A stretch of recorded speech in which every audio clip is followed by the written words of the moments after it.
बिस्मिल्लाहिर्रहमानिर्रहीम, अस्सलाम वालेकुम। मैं हूं आपका मेज़बान शहबाज अली और आज हम आपके साथ शेयर करने जा रहे हैं कि पाकिस्तान क्रिकेट में नए दौर का आगाज़ हो चुका है। पाकिस्तान सुपर लीग का 11वें एडिशन के लिए तमाम जो फ्रेंचाइजीज़ हैं उन्होंने अपनी टीमों का इंतखाब कर लिया और पाकिस्तान क्रिकेट बोर्ड ने इसको नाम दिया है start of a new era 2026। PSL का 11वां एडिशन जो है शुरू होने जा रहा है और उसकी अब तैयारियां जो हैं अपने जोशो खरोश से और अपने उरूज की जानिब गामज़न है। कल हमने देखा कि तमाम जो 8 फ्रेंचाइजीज़ हैं उन्होंने अपनी टीमों का इंतखाब किया है। इस पर हम बात करेंगे और आपको बताएंगे कि किस तरह टीमों ने जो है अपने अपने खिलाड़ियों का इंतखाब किया। कुछ टीमों ने बड़ी स्मार्ट मूव की, कुछ टीमें उतना अच्छा मूव नहीं कर सकी, लेकिन टीमें बड़ी अच्छी और बड़ी बैलेंस बनी है। हम बात करेंगे सबसे पहले जो टीमें 8 सेलेक्ट हुई उनमें अगर आप देखें लाहौर कलंदर्स, उसके साथ साथ कोयटा ग्लैडिएटर्स, ये 2 ऐसी टीमें हैं जिनके ऊपर मैं खास तौर पर आज बात करेंगे और आपको बताएंगे कि उन्होंने किस तरह जो उनकी कोर टीम थी और उनके जो खिलाड़ी उनके साथ पिछले 8-10 साल से चले आ रहे थे उन्होंने किस तरह उनको लिया है और क्या तरीकाकार अख्तियार किया गया और बड़ी स्मार्ट मूव्स के साथ। पहले तो 4-4 रिटेंशन की सबने और 4-4 रिटेंशन हर बंदे को पता है किस किस की क्या थी। उनके बाद सबसे पहले जो लाहौर कलंदर्स के लिए चैलेंज था, उनके मेन प्लेयर थे फ़खर जमान और हारिस रऊफ। उन दोनों को लेना उनके लिए एक बड़ा चैलेंज था और उन्होंने हर सूरत में ये तय किया था कि हमने इनको ख़रीदना है जो भी हो जाए। और क्योंकि लाजमी बात है फ़खर जमान और हारिस रऊफ अगर T20 क्रिकेट और या फ्रेंचाइज क्रिकेट की बात की जाए तो जितने एक्सपीरियंस हैं, जितनी अच्छी उनकी परफॉर्मेंसेज हैं, तो हर किसी की कोशिश होती है कि ऐसा प्लेयर हमारी टीम में हो। लेकिन इसमें क्रेडिट जाता है राना ब्रदर्स को, शमीन राना और आतिफ राना को। आतिफ राना क्योंकि टीम के मामला में मुदाखलत नहीं करते, वो जो है उनकी मार्केटिंग और दीगर मामला जो है मैनेजमेंट के उसको देखते हैं, जबकि शमीन राना जो है वो टीम के मामला देखते हैं और उन्होंने बड़े ही शानदार मूव की। इस दौरान हमने देखा कि जब हारिस रऊफ का मामला आया तो सामने वाली टीमें खासतौर पर इस्लामाबाद यूनाइटेड और कोयटा जो टीमें उनमें जो है दिलचस्पी रखती थी उन्होंने हारिस रऊफ के लिए बोली दी। लेकिन जो शमीन राना है वो तय करके आए थे कि चाहे 10 करोड़ पे भी जाना पड़े तो हारिस रऊफ को हर सूरत में खरीदेंगे।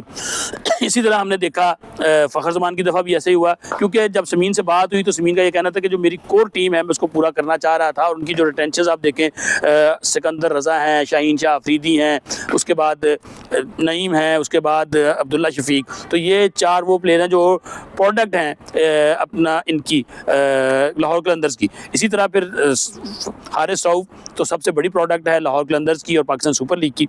इसी तरह फ़खर जमान, तो उन्होंने इन तमाम को एक प्लानिंग के तहत ख़रीद लिया। इसी तरह अगर हम कोयटा की तरफ जाएँ तो कोयटा ग्लैडिएटर्स को बहुत कम लोग जानते हैं। जो कोयटा ग्लैडिएटर्स के ऑनर हैं नदीम उमर साहब, वो कराची की जो क्रिकेट है, कराची रीजनल क्रिकेट एसोसिएशन, उसके प्रेसिडेंट भी हैं और कराची और पाकिस्तान की मशहूर क्लब जो पाकिस्तान क्रिकेट क्लब है उसको भी वो चलाते हैं। और बहुत से क्रिकेटर्स जिनमें सरफराज अहमद हैं, उसके साथ साथ हम अगर बात करें ख्वाजा नाफे और बहुत से क्रिकेटर ये वहाँ खेलते हैं। और ख्वाजा नाफे को जिस तरह उन्होंने लिया नदीम उमर साहब ने, हमने देखा कि उन्होंने एक प्लान किया हुआ था कि हर हाल में उन्होंने ख्वाजा नाफे को पिक करना है और उनकी कीमत कहाँ से शुरू हुई और कहाँ जाके, कि वो उनका ये कहना था कि अगर हमें इससे ज़्यादा पैसे भी देने पड़ते तो हमने ये तय किया था कि ख्वाजा नाफे को लेना है, क्योंकि फ़हीम अशरफ जो कि कोयटा के की प्लेयर थे उनको ले लिया था इस्लामाबाद ने। और फ़हीम अशरफ का जो सबसे बड़ा छक्का लगा कल जब बोली शुरू हुई तो 8.5 करोड़ रुपए में फ़हीम अशरफ को लिया गया। और ये है T20 क्रिकेट की अहमियत, क्योंकि फ़हीम अशरफ ने 2 रोज़ पहले ही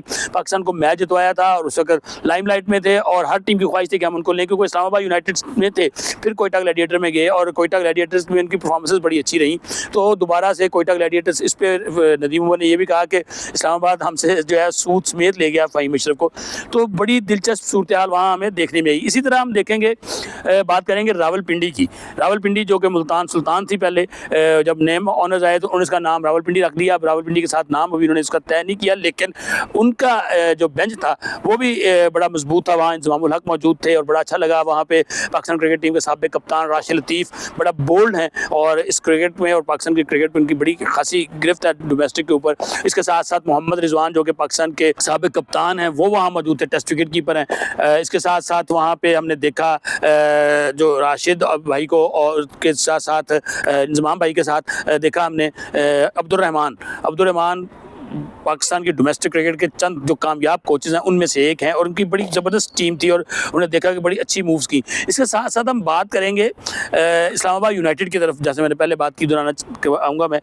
इस्लामाबाद यूनाइटेड की जो टीम थी उसमें हमने देखा कि शदाब भी ऑनलाइन थे, रेहान और अली नकवी ये लोग मौजूद थे, क्योंकि उनके बड़े अहम साथी थे हसन चीमा जो कि मूव कर गए हैं सियालकोट स्टैलियंस में। तो बड़ी शानदार उनकी भी हमने देखी कि आपस में लाइजोन था इनका और और उन्होंने भी कोशिश की कि जो उनके मेन प्लेयर हैं उनको वो कोशिश करें कि उठा लें। कल जो हुई बिडिंग हुई, उस बिडिंग में आपने देखा कि प्लेयर्स, क्योंकि हम नॉर्मली ये देखते हैं कि यार टीम आके कहती है कि जी हमें अपनी मर्जी का प्लेयर नहीं उठाया क्योंकि हमारी ड्राफ्टिंग की पिक नहीं थी। तो कल ये सिलसिला ख़त्म हुआ और उस पर देखा कि प्लेयर्स के भी वारे न्यारे हुए, प्लेयर्स को भी बड़े पैसे मिले, कुछ प्लेयर्स को बहुत ज़्यादा पैसे मिले, शायद आम रूटीन में उनको इतने पैसे ना मिलते, लेकिन कुछ प्लेयर्स को बहुत कम पैसे भी मिले, जो अगर आम रूटीन होती तो उन्हें अच्छे पैसे मिलते वहाँ। बट हमने देखा कि ये हुआ है और उसके बाद टीमों ने आके कहा है कि वो बड़ी पिक उन्होंने जो की है और उनकी टीम में बड़ी बैलेंस है। इसके साथ साथ कुछ बड़े नाम जिनको किसी ने पिक नहीं किया, जिसमें हम बात करेंगे शकीबुल हसन है, उन्हें किसी ने नहीं लिया, उसके साथ साथ इमरान ताहिर को किसी ने नहीं लिया, और अगर हम बात करें आसिफ अली की, हुसैन तलत की, आसिफ अफरीदी, तो इनको वो जो होनी चाहिए थी जो इनकी बेस प्राइस वो नहीं मिली, तो उसके बाद निचली कैटेगरी में जाके इनको ख़रीदा गया। इसके साथ साथ अगर हम बात करें अब जो नई टीमें हैं, इसमें जैसे मैंने बात की मुल्तान जो अब रावलपिंडी हो गई है, इसी तरह हैदराबाद किंग्समैन और सियालकोट स्टैलियंस। हमने देखा कि सियालकोट स्टैलियंस और हैदराबाद किंग्समैन के जो लोग थे वो थोड़ा सा नर्वस दिखाई दिए कहीं कहीं पे, और ख़ासतौर पे बड़ा अच्छा लगा हैदराबाद जो मुल्तान की मुल्तान कह रहा हूँ, सियालकोट की जो बेंच है, सियालकोट के बेंच के ऊपर बैठे हुए सुहेल तनवीर को देखा, बड़ा अच्छा लगे, और सुहेल का वहाँ आना एक बड़ा नेक शगुन है, क्योंकि सुहेल पाकिस्तान की जो ये T20 क्रिकेट है इसमें one of the best player अपने दौर के रहे हैं वो। इसी तरह अगर हम बात करें सियालकोट की, तो सियालकोट की जो टीम मैनेजमेंट है उसमें उन्होंने देखा कि टिम पेन थे, और जिस तरह उन्होंने शुरू में तो देखा लग रहा था कि ज़्यादा ऑस्ट्रेलियन क्रिकेटर्स को वो लेंगे, लेकिन उतने ऑस्ट्रेलियन क्रिकेटर्स वहाँ आए नहीं। हाँ, उन्होंने स्टीव स्मिथ जो कि इस लीग के सबसे महंगे खिलाड़ी हैं उनको ख़रीदा है। इसी तरह हमने देखा कि हैदराबाद ने साइम अयूब को ख़रीदा है 12 करोड़ 60 लाख रुपए में। तो हमने देखा कि ये दोनों टीमें उतना अच्छा जल नहीं हुई थी, क्योंकि उन्हें अभी इस माहौल का अंदाज़ा नहीं था शायद, तो बाकी लोगों को इस माहौल का अंदाज़ा था। लेकिन जब एंड हुआ, शाम ख़त्म हुई, ऑक्शन ख़त्म हुई, तो हमने देखा कि ये टीमें भी उसी लेवल पे आगे हुई थी, बैलेंस हो गई हुई थी। लेकिन जो बड़ी मज़ेदार चीज़ मैं यहाँ दिखाऊँ, इस बोली में जो चीज़ प्लानिंग जो की गई वो ये थी कि सामने वाले प्लेयर जो पार्टी है उसका पर्स भी देखा जा रहा था। तो कई दफ़ा हमने देखा कि कुछ प्लेयर्स के ऊपर के वो जानबूझ के, मिसाल है कि कोयटा ने कहा कि नहीं हमने ख्वाजा नाफे को लेना है, तो ख्वाजा नाफे के ऊपर, क्योंकि पर्स लाजमी का बात है, जब पर्स किसी का कम होगा तो फिर जो प्लेयर वहाँ से बचते हैं दूसरे के पास मौका होता है कि अच्छा प्लेयर वहाँ से कम पैसों में उठा ले। तो ख्वाजा नाफे के ऊपर हमने देखा, फिर फ़हीम अशरफ के ऊपर देखा, फिर इसी तरह हमने आसिफ अफरीदी पे देखा, इफ्तिखार अहमद पे देखा कि वो सामने वाले को उसकी कीमत बढ़ाई गई, यानी कि अगर 1 करोड़ लगी तो 1 करोड़ 10 लाख रुपए अगले ने कर दी, 1 करोड़ 20 लाख। अब क्योंकि एक पार्टी तो तय करके आई थी कि हमने इसको खरीदना है, उनका जो बैलेंस बना हुआ था उसमें वो फिट आता था, तो उन्होंने इसको खरीदा। तो ये भी एक बड़ी स्मार्ट मूव देखी हमने, और टैक्टिकल मूव्स इसको कह सकते हैं बोली के अंदर 8 टीमों की। और ख़ासतौर पे मैंने जैसे बात की कलंदर्स, कराची किंग्स और कोयटा ग्लैडिएटर्स, इन्होंने बड़ी स्मार्ट मूव्स की हैं। सामने वाले के अपना जो पर्स था उसको भी बचा के रखा, उसको अपने तरीके से यूज़ किया, और सामने वाले का पर्स जो है उसको कम भी किया। उसमें हमने देखा कि कुछ प्लेयर बहुत महंगे गए हैं, और कुछ प्लेयर जैसे उवैद शाह हैरानकुन तौर पे 2 करोड़ से ऊपर चले गए।